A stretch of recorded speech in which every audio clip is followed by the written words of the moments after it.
Welcome to my channel, TBIC Relationship University, the Relationship Problems channel, where we find relationship solutions and get better together.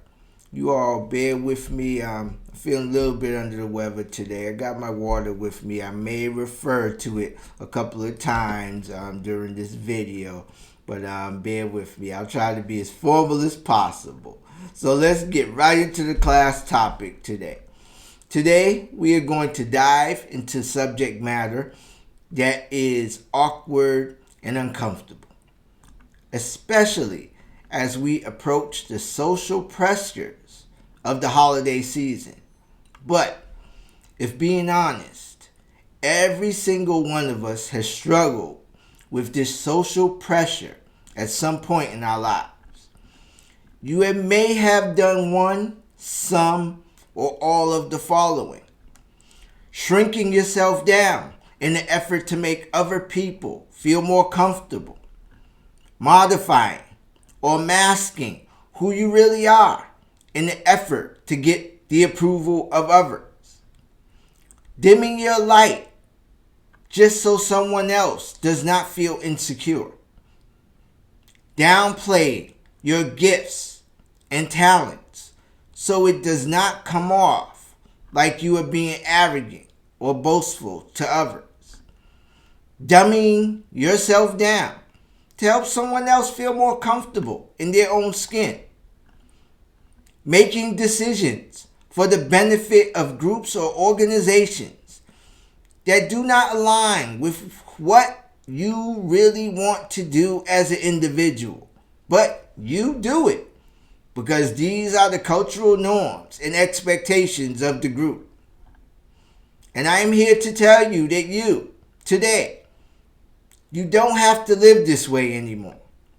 You can truly craft a life to your specifications, unapologetically.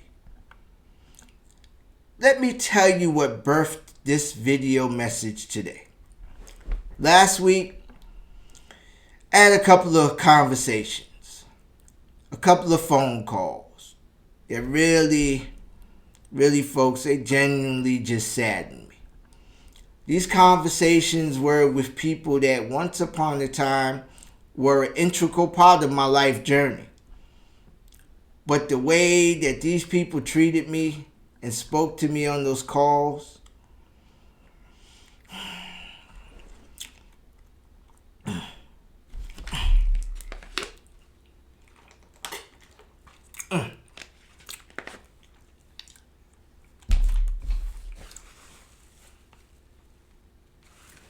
just because I made personal decisions for myself that did not align with their code of cultural organization left me speechless, at least for a hot second. I was verbally attacked because I made decisions based on my independence, my autonomy, and my newfound belief and value system. I tried to express some of my issues, grievances, and concerns with the negative things that were taking place within the cultural organization in which we shared membership. And because of this, I decided to withdraw my regular attendance from this organization. Then, I experienced, folks, what I have been experiencing very often, particularly in this year of 2025. That is the dynamic of this herd morality. What is herd morality? I am so glad you asked, folks. Let me tell you what herd morality is. Herd morality is characterized by a set of moral values and cultural norms that are shaped by societal standards, enmeshed in the desire for conformity. It often emerges from the collective mindset of a group where individuals adopt beliefs and behaviors just to fit in rather than questioning or challenging those beliefs. Let me repeat that last part. Just to fit in. So, in the evolution of a group or organization, it is the social and group programming that defines what is good and bad, what is acceptable and unacceptable. And these dynamics are reinforced by each individual's desire for conformity. As a result, most people have a huge fear of being casted out, alienated, or even ostracized by the herd. So they will not question the beliefs and values, or do, or say anything to go against the majority. Also, to question these beliefs and values requires effort and deep level thinking, which most people are either too deeply caught up in social acceptability or too fearful of being casted out by the herd, or both. What is extremely powerful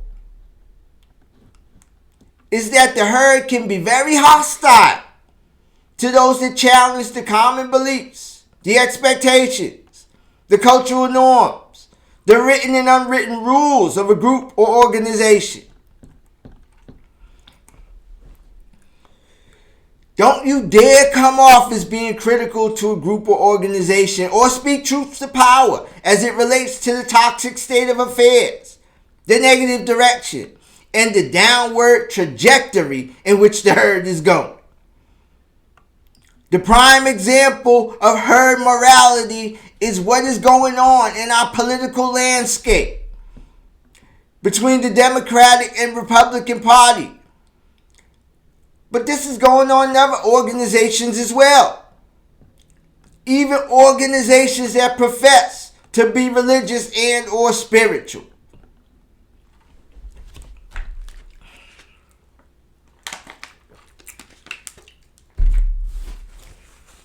Excuse me. The moment that you decide that you will not follow some of the ideologies of the herd, the moment that you decide that you are going to do your own thing in a particular area or altogether, the moment that you decide to live a life on your own terms or a life to your specifications, there are people that will not respond very well. Most people will not be clapping for you. Most people will not be celebrating you. But folks, on these cell phone calls, I was hit with a level of animus that I really wasn't expecting. The devil will surely work through these cell phones in an effort to take your peace. I was just minding my own business, in my own crib, in my own lane, doing my own thing, handling my own business. The toxic manner in which I was handled had everything to do with the fact that I was not seeking their approval for my choices and doing something offbeat, according to them, in their eyes, in their perspective. It had everything to do with the fact that I was indirectly threatening the status quo of the cultural norms of their establishment. I noticed the pattern in the world that we live in today. But as I took further inventory, I realized that really there's nothing new going on under the sun. When you make a decision for your life that does not match someone else's expectations, when you step outside of the unwritten rules, the cultural norms, the unspoken code of a group or organization, folk will get downright uncomfortable and sometimes downright belligerent. Some people will get dismissive, closed-minded. They'll get defensive. They'll get combative. They'll get irritated. They'll get very condescending with you. Some people even try to alienate you or they will try to totally character assassinate you. It's because your independence and autonomy, directly and indirectly, force people out of their psychological comfort zones, whether consciously, subconsciously, or unconsciously. But there will be some. There will be some folks, a very small few, that will view your free spirit and free thinking as unreasonable and even rebellious. But they will also admire you for your bravery, for being your own person and having a mind of your own, even if they don't tell you openly. They will tell you when they're away from the herd. They'll pull you to the side, or they'll call you, or they'll hit you up in the DMs. They'll shoot you a message, but they will not back you publicly. And here is the revelation that I had 10 years ago. This was the start of my individuation journey. That I do not have to shrink myself just to keep someone else comfortable. I do not have to justify my decisions for people who can't handle my growth and evolution. People cannot just put me in boxes and just leave me there. I refuse to be boxed in by any individual, group, or organization. And I do not need a permission slip from anyone to live my own life. I am a grown-ass man. I cannot and will not be fixed, managed, or controlled by anyone. So, when you stop modifying yourself for other people, when you start living in your truth, when you start being your authentic self, and when you start crafting a life to your specifications unapologetically, you will start to see who really value you as your authentic version of you, and who really value just your adherence, your compliance, and your subjection. Now, let me get a sip of this water, and we're going to take this just a little bit deeper.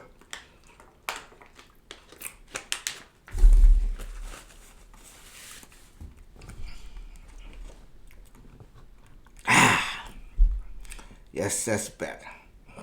Carl Gustav Jung, my dude. One of the founding fathers of modern psychology, talked about something called the persona. This is the mask we wear to please others. The persona is the mask we wear to survive in our social settings. It is the version of us that we put forward to gain belonging, approval, acceptance, or validation. The persona is the agreeable one, the polite one, the one who doesn't rock the boat, the one who keeps quiet to avoid conflict, the one who laughs at jokes that aren't funny, the one who performs rather than expresses, the one who hides the real self in order to be liked, the one who goes along to get along. Carl Jung said something immensely powerful. The more you over-identify with your persona, in other words, that mask, the further you drift away from your authentic self. The mask you wear over time, if you are not careful, can become your self-made psychological prison. Because the persona isn't who you are. It is who you think you must be in an arena to stay accepted by the people in that arena. And that disconnect, folks, is where most of our emotional pain and anguish comes from. These were all the ways in which I shrank myself in relationships and groups and in organizations over the years. I said yes all the time when my soul was screaming no. I pretended I was okay when I really wasn't. I let people talk over me all the time and control the narrative to make them feel comfortable. I would hide my accomplishments, gifts, and talents. I suppressed my creativity so I wouldn't appear weird or not hood enough or not masculine enough to others, particularly amongst men. I was that dude in the back of the classroom growing up, pretending like I didn't know the answers to the teacher's questions in school just to fit in with the crew. I forfeited my dreams, my goals, and my aspirations to keep others from feeling inadequate. I edited my own overall personality just to fit in. I apologized for things I didn't even do or wasn't responsible for in an effort to stay in good standing with other people. And overall, I turned down my bright light so that others wouldn't feel intimidated. Woo-wee. And here's the painful truth. When you shrink yourself down for others, you abandon yourself in the process. You trade authenticity for the approval of others. You trade your authentic voice for silence. And that is being suppressed. And furthermore, that is walking on eggshells. You trade your wholeness for acceptance. That is seeking affirmation, validation, and appreciation from others. You literally put your daily well-being in the hands of someone else. You allow toxicity, dysfunction, drama, chaos, burdens, codependency, and outright insanity in relationships just for the sake of companionship. You accept every ideology and every school of thought within a group or organization without ever engaging in any deep thinking as to whether you ever even believe or subscribe to those ideologies or schools of thought for yourself. And the people who benefited the most from you shrinking are the ones who feared your growth, evolution, and free thinking to begin with. So let's break it down just a little bit more. People who love the persona version of you, the mask, they felt threatened by the authentic version of you. Because the persona version of you is chilling, predictable, controllable, convenient, compliant, and always readily available for their own agendas. But the authentic you, the real you, the whole you, the healed you, the evolved you, that version requires people to step up. That version requires people to level up. That version requires people to bring love, honor, dignity, and respect to the relationship. That version requires people taking time out of their day, free of distractions, to not only ask, how are you doing today? But be able to stick around and actually listen to you without interruption, in complete detail, to how the person is actually doing. Because we're all going through something in this world. That version requires people to come into your energy with excellence and not mediocrity. And be able to hold each other accountable when we are not coming to the table as our best selves or the highest vibration of ourselves. That version requires people accepting and even appreciating constructive feedback and criticism. Can we accept a loving, caring pull-up when we are falling short? That version requires people bringing maximum effort to the relationship, not bringing a bare minimum effort or breadcrumbs. That version requires people maximizing and celebrating each other's gifts, talents, and abilities, while at the same time working with each other to improve upon our liabilities and shortcomings. And friends, that version requires people operating in freedom and liberation, This is a mutual admiration society. Namaste. Not people trying to fix, manage, control, change, or dominate each other. Most importantly, that version requires people that help to bring the best out of each other. Not people that bring the worst out of each other. And guess what, folks? Not everyone's about that work. Not everyone wants that smoke. So, the unsupportive and threatened people, they will spin the block on you. And they will gaslight you. They will guilt trip you. They will accuse you of changing. They will call you difficult. They will call you argumentative. They will call you a meanie. You're a meanie. They will dismiss your needs. They will accuse you of trying to be perfect. They will say you think you're better than. They will try to punish you for now having standards, criteria, and boundaries for relationships. Because they can't fix, manage, control, change, or manipulate you in any way anymore.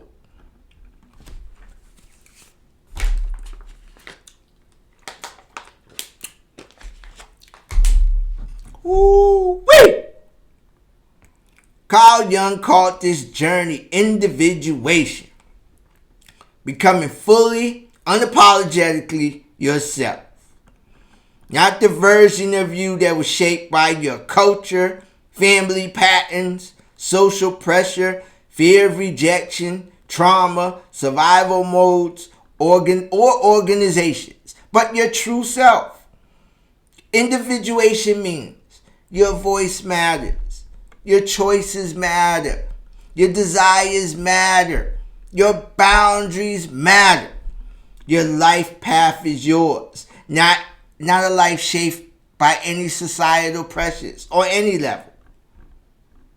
If you're in the third quarter of your life, like moi, like me, and you have not come to this awakening, I tell you folks, it is a beautiful place to be, man. It is nirvana.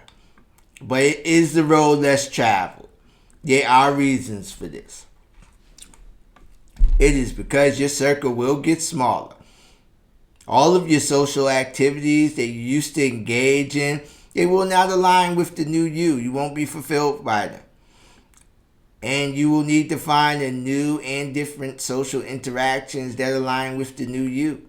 You will fall out with some friends, some families, and romantic partners. You may decide to walk away from a career or a job and start a new, more fulfilling job or career. You may limit your interaction with a civil, spiritual, or religious organization that once served as your primary source of social sustenance. Individuation is not cookie cutter.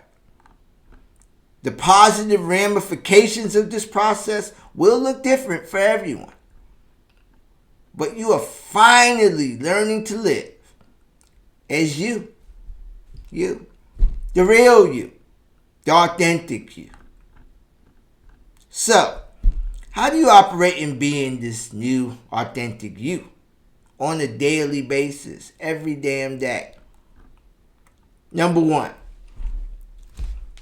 be resolute in your life choices, unapologetically. Your life is not a democracy. Not everyone gets a vote. If they're not contributing to taking care of your business and brand, don't be consumed by what the hell they think about your life choices. Number two, own your boundaries. You are not responsible for people's reaction to your boundaries. You are only responsible for communicating them and reinforcing them. Number three, detach from conditional and transactional relationships, unless they're business relationships. If they only like you when they can view you as smaller and not doing better than they are, if they only like you when you are providing a service for them, if they only like you when you are operating in their agendas, If they only like you when they can fix, manage, change, and control you, then folks, these are not your friends. Treat them accordingly. This means either limiting your interaction with them or detaching altogether. Check this out. The emotionally immature people who carry narcissistic traits, and even the downright narcissists, will not let you get your point across, whether it be in person, on the phone, or otherwise. It is an exercise in utility. Just detach. Wave. I tell y'all about my white flag. Wave the white flag. White flag is surrender. Surrender to win. Wave the white flag.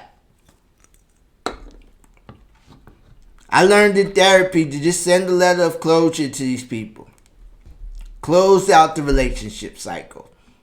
I call it the long text alert, long email alert. Just recapping the letter, everything that took place in the interaction and how it hurt you, how it affected you. Then reinforce your boundaries and why you must detach. Because if you have gotten to this point, the person has been determined, downright determined, to not respect your boundaries. There is a reason for this. It is because the people will spin the block on you again. They'll be back. And they'll call you again or approach you and act like nothing ever happened. Then, when you try to bring the prior incident to their attention, they'll either deny the sequence of events, or they will deny saying the harsh things they said to you, or they'll deny the incident happened altogether. They'll gaslight you in an effort to have you doubt your own reality and make you look like you're crazy. I've been dealing with this all year. On a level I never dealt with it before. It is insane out here in these streets. So the closure letter serves two purposes. One, it serves as a closure for you. And number two, it serves as documentation of the interaction. So the other person can't deny the interaction happened or deny the events of the interaction. Do not further interact with the person unless they come with a heartfelt apology and a promise of a demonstrated change in behavior. We ain't going back and forth at this season of our lives. I'm not letting you in 10, 15 times so you could practice the same negative behavior and treat me any old way anymore. We ain't doing that no more. I'm having one conversation with you. If you're not understanding my boundaries, I'm detaching. That's it. You don't want to come back with an apology. You don't want to be a grown-up and come back with an apology and demonstrate a change in behavior. It's all good. It's all Gucci. I still got love for the streets. But we ain't having that kind of relationship no more. Close the cycle out in love. You don't have to get all ghetto with nobody. You don't have to get all ratchet with nobody. Even when you send that letter, send a nice, kind, loving, caring, diplomatic letter of closure to them. Close the cycle out in love. It's not for them. It is for you. Keep the letter clear, precise, and keep it classy. Don't stoop down to their level. You don't have to give them the silent treatments when you see it. You don't need that tension. Because if you do all that, you're just stooping down to their immature level. Like I said, I still got love for the streets. Make sure you still have love for the streets. Make sure to speak. Even extend to them a loving, caring dap or even a hug when you see it. But do not give them access to treat you like crap anymore. Access denied. Access denied. Number 4, validate yourself. When you begin to value who you are as an individual, you stop hustling for affirmation, validation, and appreciation from others. Number 5, Let the persona go. The mask must go. The mask served its purpose in our youth. For a lot of us, the mask helped us to survive and even kept us safe for a variety of reasons. That's a whole nother video. But as we age, the mask they become less necessary. True holiness starts when you start putting down those masks. You do not have to justify or defend your authenticity. Let them know. Let them people know. Let everybody know. This is who I is. This is who I is. Yeah, my vernacular is right. My grammar's right. This is who I is. Unapologetically. Take me or leave me. So, if you had to shrink to be accepted, you were never accepted. You were just tolerated for their agendas. If being your authentic self makes other people uncomfortable, then they have to deal with their fears, doubts, insecurities, and inadequacies. That's their projections. Their projections, which are not your responsibility to carry. Determine what is your stuff and what is their stuff. You deserve relationships where you can be a free spirit and a free thinker. You deserve to be able to chill in environments where you don't have to dim your light just to belong.